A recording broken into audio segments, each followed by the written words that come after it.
Hello viewers, আসসালামু আলাইকুম। সবাইকে স্বাগত জানাচ্ছি আজকের ভিডিওতে, যেখানে আমরা আলোচনা করব কিভাবে ভার্চুয়াল মেশিন এ মাইক্রোটিক ওএস ইনস্টলেশন ও কনফিগারেশন করা যায়, অর্থাৎ আমাদের পিসিকে কিভাবে আমরা মাইক্রোটিক রাউটার হিসেবেও ব্যবহার করতে পারি।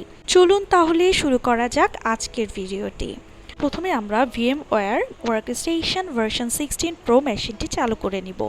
তারপর create a new virtual machine অপশনটি সিলেক্ট করে নিব। এখানে আমরা কাস্টম অর্থাৎ অ্যাডভান্স অপশনটি চুজ করে নেক্সট দিয়ে নেব। I will install the operating system letter এই অপশনটি বেছে নিব এবং নেক্সটে ক্লিক করে দিব। গেস্ট অপারেটিং সিস্টেম এর ক্ষেত্রে আমরা আদার অপশনটি সিলেক্ট করব এবং ড্রপ ডাউন মেনু থেকেও আদার অপশনটি সিলেক্ট করে নেক্সট দিয়ে নিব। ভার্চুয়াল মেশিনের নাম দিব আমাদের পছন্দ অনুযায়ী এবং লোকেশন এখানে ব্রাউজ করে ম্যানুয়ালি সিলেক্ট করে নেক্সট দিয়ে নিব। Maximum disk size 30 GB select করে নিব এবং প্রয়োজন অনুযায়ী স্টোর এ virtual disk as a single file বা split virtual disk into multiple files যে কোনো একটি অপশন প্রয়োজন অনুযায়ী সিলেক্ট করে নেক্সট দিয়ে নিব। কাস্টমাইজ হার্ডওয়্যারে ক্লিক করে দেখব মেমোরি 256 MB, প্রসেসরস 1 অটোমেটিকলি নিয়ে নিয়েছে। সিডি বা ডিভিডি আইডি এর use ISO image file option browse করে নিব। তারপর মাইক্রোটিক এর আইএসওটি দেখিয়ে নিব এবং নেটওয়ার্ক অ্যাডাপ্টার এখানে নেট সিলেক্ট করে ক্লোজ দিয়ে নিব। ফিনিশ অপশনটি সিলেক্ট করার মাধ্যমে ভার্চুয়াল মেশিনটি রেডি হয়ে যাবে। Power on this virtual machine option click করে মেশিনটি চালু করে নিব। মাউস পয়েন্টারটি স্ক্রিনের ভিতরে রেখে এ ফর সিলেক্ট অল এবং আই ফর ইনস্টলের জন্য প্রেস করে নিব। যেই ডিস্ক ক্রিয়েট করেছি সেটির মধ্যে কোনো ডেটা থাকলে তা অটোমেটিকলি ইরেজড হয়ে যাবে, তাই ওয়াই প্রেস করে দিব। ইন্টার ক্লিক করে দিব রিবোটের জন্য। মাইক্রোটিকের লগ ইন হলো অ্যাডমিন। মাইক্রোটিকের পাসওয়ার্ড এখানে ব্ল্যাঙ্ক, তাই ইন্টার প্রেস করব। লাইসেন্স যেহেতু নেই তাই এন্ড প্রেস করে নিব। কন্টিনিউ করার জন্য ইন্টার দিব। নিউ পাসওয়ার্ড সেট আপ করে নিব এবং রিপিট করে নিব পাসওয়ার্ডটি। এখন Ctrl+Alt প্রেস করে আমরা উইনবক্সে চলে আসব। রিফ্রেশ করে নিব। দেখা যাচ্ছে যে মাইক্রোটিক ওএস ইনস্টল করেছি মাত্র তা শো করছে। এখন এর ম্যাক অ্যাড্রেসে ক্লিক করে নিব। লগ ইনে অ্যাডমিন টাইপ করে নিব এবং পাসওয়ার্ডটি টাইপ করে কানেক্ট অপশনে ক্লিক করব। মাইক্রোটিকে লগ ইন হয়েছে। ওকে ক্লিক করে দিব। এখানে এটি হচ্ছে মাইক্রোটিকের হোম পেজ। এখন আমরা মাইক্রোটিক রাউটারের কনফিগারেশন করব। এখানে আমরা দেখতে পাচ্ছি ইন্টারফেস অপশন, মিনিমাম দুইটা ইন্টারফেস ইউজ করব, একটি ইন্টারনেট ইন এবং আরেকটি ইন্টারনেট আউটের জন্য। মাইক্রোটিক VMware মেশিনে এসে পাওয়ার অফ করে এডিট ভার্চুয়াল মেশিন সেটিংস অপশনে আসব। নেটওয়ার্ক অ্যাডাপ্টারে এসে অ্যাডে ক্লিক করে নেটওয়ার্ক অ্যাডাপ্টার সিলেক্ট করে ফিনিশ অপশনটি ক্লিক করে নিব। মেশিনটিকে পাওয়ার অন করে রান করিয়ে নিব। লগ ইনে অ্যাডমিন এবং পাসওয়ার্ড দিয়ে নিব। এন্টার দিয়ে কন্টিনিউ করে নিব।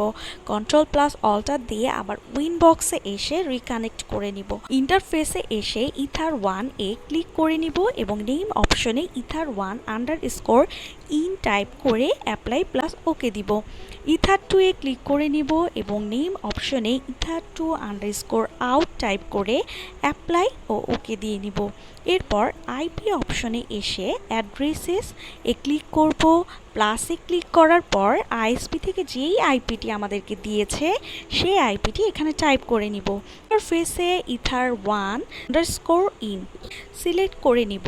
অ্যাপ্লাই ও ওকে দিয়ে নিব। নেটওয়ার্ক অটোমেটিকলি এখানে ডিটেক্ট করে নেবে। আবার প্লাসে ক্লিক করার পর আরেকটি আইপি এখানে টাইপ করে নিব এবং ইন্টারফেস এ ether2_out সিলেক্ট করে নিব। অ্যাপ্লাই প্লাস ওকে দিয়ে নিব। নেটওয়ার্ক অটোমেটিকলি এখানেও ডিটেক্ট করে নিবে। আইপি অপশনে এসে ডিএনএস এ ক্লিক করব। সার্ভার্স অপশনে 8.8.8 এবং ড্রপ ডাউনে ক্লিক করে আরেকটি ডিএনএস অ্যাড্রেস এখানে আমরা অ্যাসাইন করে দিতে পারি প্রয়োজন অনুযায়ী। আমি এখানে 8.8.4.4 ক্লিক করে অ্যাপ্লাই প্লাস ওকে করে নিব।